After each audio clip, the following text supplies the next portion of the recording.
Okay, students. Now let us see the share and share capital. பங்கு முதல். Now let us see share and share capital. The term capital is viewed by a layman as money. சாதாரணமான ஒரு நபருக்கு capital அப்படின்னு சொன்னால் அதை பணம்னு சொல்லுவாங்க. The term capital is viewed by a layman as the money. இதுவே ஒரு பிஸ்னஸ் பர்சனுக்கு வணிகம் செய்யக்கூடிய ஒருத்தருக்கு எதுவாக இருக்குன்னா அவர் முதல் போட்டுருவார். அவரோட பிஸ்னஸுக்கு ஆரம்பிக்கிறதுக்கு அவர் வணிகத்தில் செய்யக்கூடிய அந்த வணிகத்தை தொடங்குவதற்காக இடக்கூடிய அந்த பணத்தை முதல் அப்படின்னு சொல்கிறோம். எ business person invest in the business. இந்த பிஸ்னஸ் பர்சனை பொறுத்த வரைக்கும் அவர் பிஸ்னஸுக்கு எவ்வளோ தொடங்கும் போது எவ்வளோ பணம் கொடுக்குறாரோ அதை முதல்னு சொல்லுவோம். And in case of a company raise the capital by issue of shares. In case of company type of organization, it refers to the issue of shares. பங்குகளை விற்று அதன் மூலமாக பங்குதாரர்கள்டேருந்து பெற்ற அந்த பங்கு முதலை அது குறிக்கும். The term capital is viewed by a layman as a money which a business persons invest in the business. In case of company raise the capital by issue of shares, they use this money to meet its requirements. கம்பெனியை பொறுத்த வரைக்கும் அந்த பங்குதாரர்கள்டேருந்து வாங்குகிற பணத்தை பங்கு முதல்ல நிறுவனம் தன்னுடைய தேவைகளுக்காக பயன்படுத்திக்கும். They uses this money to meet its requirements by way of acquiring business premises and stock in trade, which are called fixed capital and circulating capital respectively. அதாவது வணிகத்திற்கு அந்த கம்பெனிக்கு தேவையான நிலை முதலுக்காகவும் fixed capital and circulating capital அதாவது நடைமுறை முதலுக்காகவும் அந்த பணத்தை பங்கு முதல் பணத்தை அந்த நிறுவனம் பயன்படுத்தி கொள்ளும். They uses the money to meet its requirements by way of acquiring business premises and stock in trade, which are called fixed capital and the circulating capital respectively. இன்னொன்று இந்த லோன்னு ஒன்று சொல்லுவோம். அதை பாரோடு கேபிட்டல்னு சில பேர் சொல்கிறாங்க. அது சரியான ஒரு பயன்பாடு அல்ல. பாரோடு கேபிட்டல்ங்கிறத கடன் வாங்கியிருப்பாங்க, டிபெஞ்சர் ஹோல்டர்ஸுக்கிட்டேருந்து கடன் வாங்கியிருப்பாங்க. அதை பாரோடு கேபிட்டல்னு சொல்கிறாங்க. ஆனால் அது சரியான பயன்பாடு கிடையாது. The loan or borrowed capital is sometimes used to mean money borrowed by the company and secured by its debentures. This, however, is not the proper use of the word capital. இது capital கிடையாது, அது கடன் தான். டிபெஞ்சர்ஸை விற்று debenture ஹோல்டர்ஸுக்கிட்டேருந்து அந்த company கடன் வாங்கியிருக்கு. அதனால் அது பாரோடு கேபிட்டல்னு சொல்கிறது ஒரு ப்ராப்பர் யூசேஜாக இருக்காது. This, however, is not the proper use of the word capital. In case of company limited by shares, the word capital means a share capital. In case of company type of organization, the share capital அப்படின்னு சொன்னோன்னாலே அது ஷேர்ஸை விற்று அதன் மூலமாக வாங்கின பணத்துக்கு பேர் தான் share capital. In case company limited by shares, the word capital means a share capital, that is the capital in terms of rupees divided into specified number of shares, each having fixed rupee value. அதாவது ஒரு பங்குங்கிறது ஒரு குறிப்பிட்ட தொகை அளவாக வரையறை செய்யப்படும். It may be 10 rupee share or 20 rupee share or 100 rupee share or 2000 rupee shares. ஒவ்வொரு அலகுக்கும் பேர் அந்த பங்கு, ஒரு யூனிட்டை பங்குன்னு சொல்கிறோம். அந்த பங்கை வாங்குறவருக்கு பேர் பங்குதாரர், ஷேர் ஹோல்டர்னு சொல்கிறோம். அந்த பங்குதாரர் எவ்வளோ பணம் கொடுத்துருக்காரோ அதை ஷேர் கேபிட்டல்னு சொல்கிறோம். அது அவர் கொடுத்த share capital. In case of company limited by shares, the word capital means share capital, that is the capital in terms of rupees divided into specified number of shares, each having fixed value rupee. இப்போ 10 ரூபா ஷேராக இருந்தால் எல்லாமே 10 ரூபா ஷேராக தான் இருக்கும். 100 ஷேராக இருந்தால் எல்லாமே 100 ஷேராக தான் இருக்கும் கம்பெனியில். அதனால் ஃபிக்ஸட் ருப்பி வேல்யூடையதாக தான் இருக்கணும். For example, share capital of a company is rupees 10 lakhs. ஒரு கம்பெனியோட மொத்த ஷேர் கேபிட்டல் 10 lakhs rupeesனு வைங்க. which may be divided into 10,000 shares of 100 each. ஒரு ஷேர் 100 ரூபா வீதம் 10,000 ஷேர் விற்றுருக்கலாம் அந்த கம்பெனி. ஒரு ஷேரோட வேல்யூ வந்து 100 ரூபா. அப்போ டோட்டல் ஷேர் கேபிட்டல் 10 lakhs அப்படிங்கிறப்பன்னா இந்த 10 lakhs rupees share capital is divided into 10,000 shares of rupees 100 each. அப்படி பிரிக்கலாம். 10,000 100 ரூபா பங்குகளாக பிரிச்சிருக்கலாம். அல்லது 1 lakh shares of rupees 10 each. 1 lakh shares of rupees 1 லட்சம் 10 ரூபா பங்குகளை வெளியிட்டு அதை விற்று அந்த கம்பெனி 10 லட்ச ரூபா ஷேர் கேபிட்டலில் திரட்டி இருக்கலாம். ஆக அது 10 ரூபா ஷேராக இருக்கலாம் அல்லது 100 ரூபா ஷேராக இருக்கலாம். Which ever is reasonable to the company. அந்த கம்பெனிக்கு எது ஏற்புடையதாக இருக்கோ அதை வந்து அவங்க செய்வாங்க. Share. The term share is viewed by a layman as the fraction or proportion of total capital of the company which have equal denomination. நம்ம ஏற்கனவே சொன்ன மாதிரி ஷேர் அப்படிங்கிறது ஈக்குவல் டினாமினேஷனில் இருக்கும். அது வந்து 10 ரூபா ஷேராக இருக்கலாம். 10 ரூபா ஷேராக இருந்தால் எல்லாமே 10 ரூபா ஷேராக தான் இருக்கும். 1 லட்சம் 10 ரூபா ஷேர் தான் 10 lakhs rupees. The term share is viewed by a layman. சாதாரண நபர் என்ன சொல்கிறாருன்னா ஃப்ராக்ஷன் ஆர் ப்ரொப்போர்ஷன். அது ஒரு ஃப்ராக்ஷன், பின்ன பகுதி. அந்த கம்பெனியினுடைய கேபிட்டலோட ஒரு பின்ன பகுதி, ஒரு சிறு பகுதி. Fraction or proportion of total capital of the company which have equal denomination. It is having equal denomination in value. In simple, the total capital of the company is shared by many persons and each share is having equal value. சாதாரணமாக சொல்லப்போனால், ரொம்ப சாதாரணமாக புரிஞ்சுக்கிற மாதிரி சொல்லப்போனால், நிறுவனத்தினுடைய மொத்த பங்கு முதலானது சிறு சிறு அலகுகளாக பிரிக்கப்படுகிறது. அந்த ஒவ்வொரு அலகுக்கும் பேர் பங்குன்னு சொல்கிறோம். In simple, the total capital of the company is shared by many person. பல பேர் பங்குதாரர்களால் அது பகிர்ந்து கொள்ளப்படுகிறது. And each share is having equal value. According to section 2, subsection 84 of the Companies Act 2013, share means share in the share capital of the company. இது ஒரு definition. 2013 Companies Actல section 2, subsection 84 define பண்ணது. Share means share in the share capital of the company. பங்குங்கிறது நிறுவனத்தினுடைய மொத்த பங்கு முதல்ல ஒரு பங்கு. And includes stock, except where a distinction between stock and share is expressed or implied. அதாவது வெளிப்படையாகவோ இல்லை மறைமுகமாகவோ எந்த வேறுபாடும் சொல்லப்படாத வகையில் சொல்லாத போது இந்த பங்குங்கிறது பங்கு தொகுப்பையும் குறிக்கும். விச் இன்க்ளூட் ஸ்டாக்னு சொல்கிறோம் இல்லையா, ஷேரும் ஸ்டாக்கும். இது ரெண்டுக்கும் எந்த வேறுபாடும் சொல்லாத பட்சத்தில் இந்த ஷேருங்கிறது ஸ்டாக்கையும் குறிக்கும் அப்படிங்கிறாங்க. So according to section 2, subsection 84 of the Companies Act 2013, share means a share in the total share capital of the company and includes stock. ஷேருங்கிறது it includes stock except where a distinction between stock and share is expressed or implied. பங்குங்கிறது பங்கு முதலையும் குறிக்கும். எந்த வேறுபாடும் உட்கடையாகவோ வெளிப்படையாகவோ சொல்லாதப்படாத பட்சத்தில் பங்குங்கிறது பங்கு தொகுதியையும் குறிக்கும். Kinds of share capital, அதாவது பங்கு முதலோட வகைகள் எப்படி இருக்கும் அதை நம்ம பார்க்குறோம்.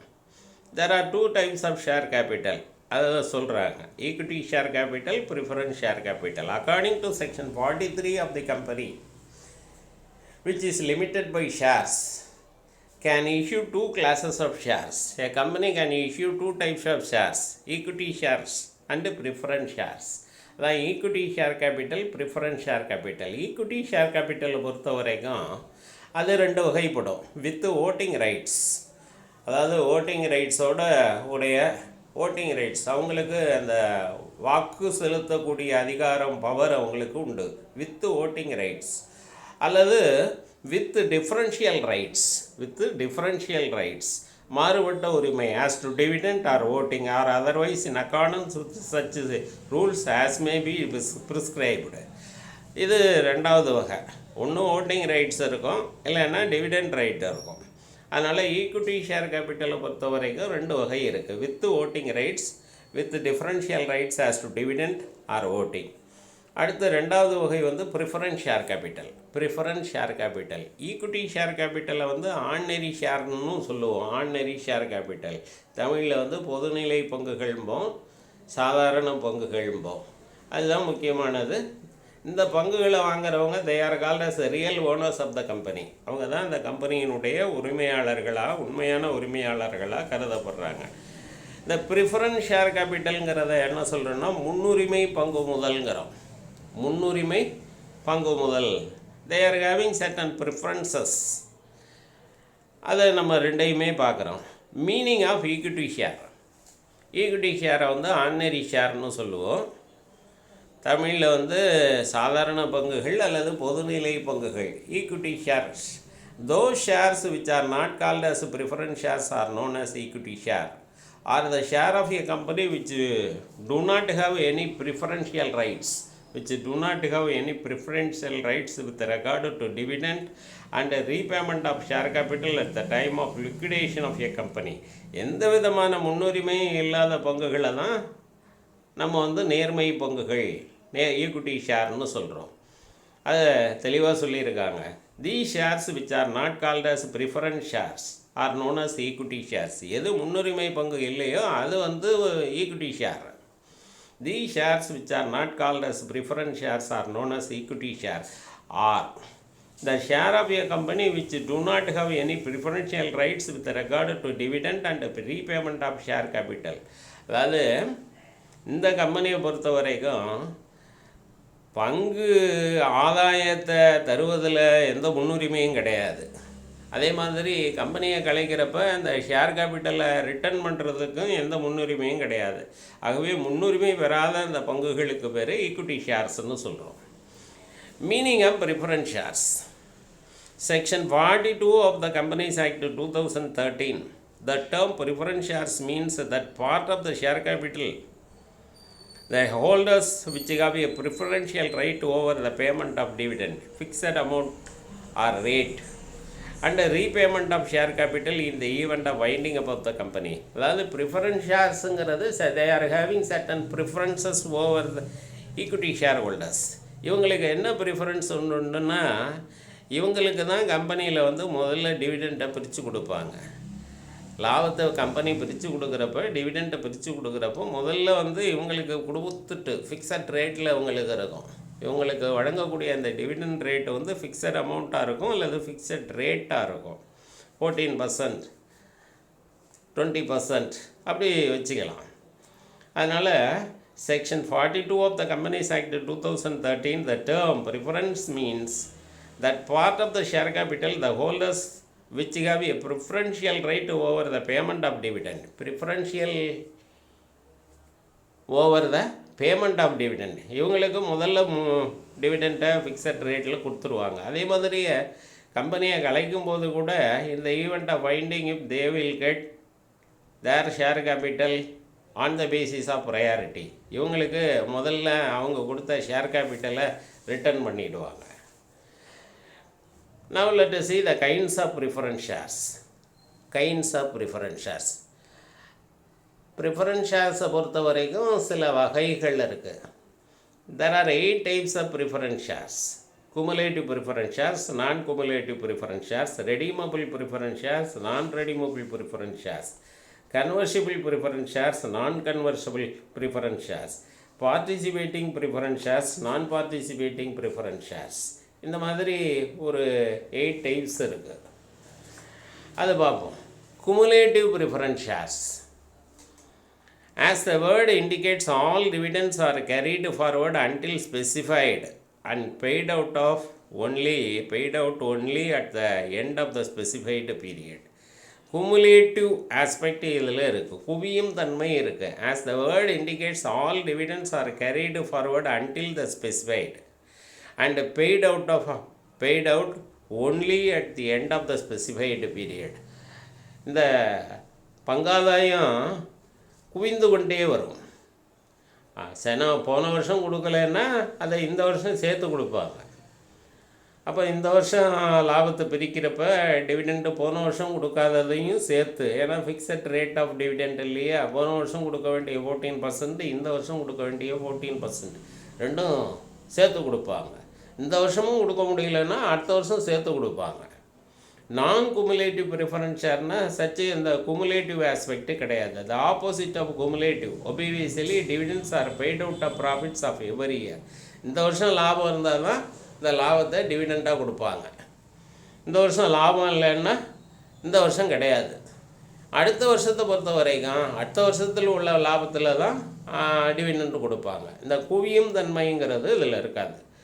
There are no arrears carried over a time period to be paid at the end of the term. So, cumulative preference shares, non-cumulative preference shares. Redeemable preference shares, non-redeemable preference shares. Such preference shares can be claimed after a fixed period or after giving notice.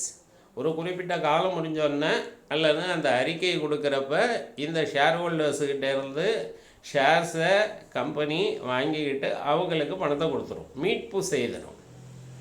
Share capital will be returned after a period. Such preference shares can be claimed after a fixed period or after giving notice. நான் redeemable preference ஷேர்ஸ்னால் company இந்த ஷேர்ஸை redeem பண்ணாது. Such shares cannot be redeemed during the lifetime of the company but can only be obtained at the time of winding up of the assets. கம்பெனியை கலைக்கிறப்ப தான் அந்த share கேபிட்டலை return பண்ணுவாங்க. மற்றபடி அந்த share கேபிட்டலை எப்போவுமே ரெடீம் பண்ணுறது, மீட்பு செய்வது கிடையாது. இதை redeemable preference shares, non redeemable preference shares. அடுத்து கன்வர்ஷபிள் ப்ரிஃபரன்ஸ் ஷேர்ஸ்.